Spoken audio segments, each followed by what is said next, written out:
अगर आप इनके जख्म देखें, अब तो बेचारी मुसलमान खातून है, इतना ही दिखा सकती है, लेकिन उनका पूरा जिस्म इस तरह का है। मैं जल गई तो उनके डबल दरवाजे थे, तो मैं इतनी चीखें मारी थी, मैं कह रही थी माँ मुझे बचाओ, माँ मुझे बचाओ, कोई नहीं आया।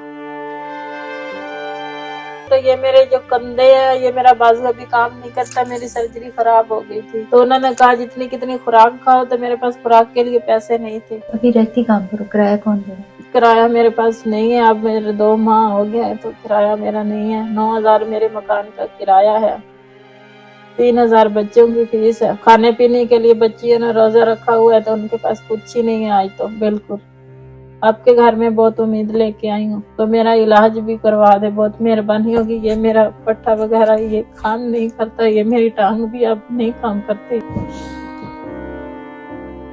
तो घर भी मेरा अपना गांव में नहीं है जिसमें मैं जाके बैठ जाऊं।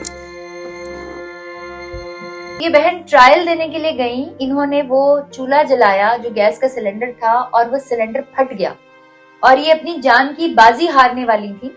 और वो जो बड़े ही, जिसको कहेंगे ना, अमीर कबीर करोड़ों के मकान में रहने वाले जो साहब थे, इनको उन्होंने रिक्शा मंगाया, 5,000 पकड़ाए और बर्न यूनिट खुद से भेज दिया। तो मैं एक बात आपसे पूछूंगी कि चलो यार, मुसलमान तो बड़ी दूर की बात है, तुम लोग इंसान भी हो, ये इंसानियत है?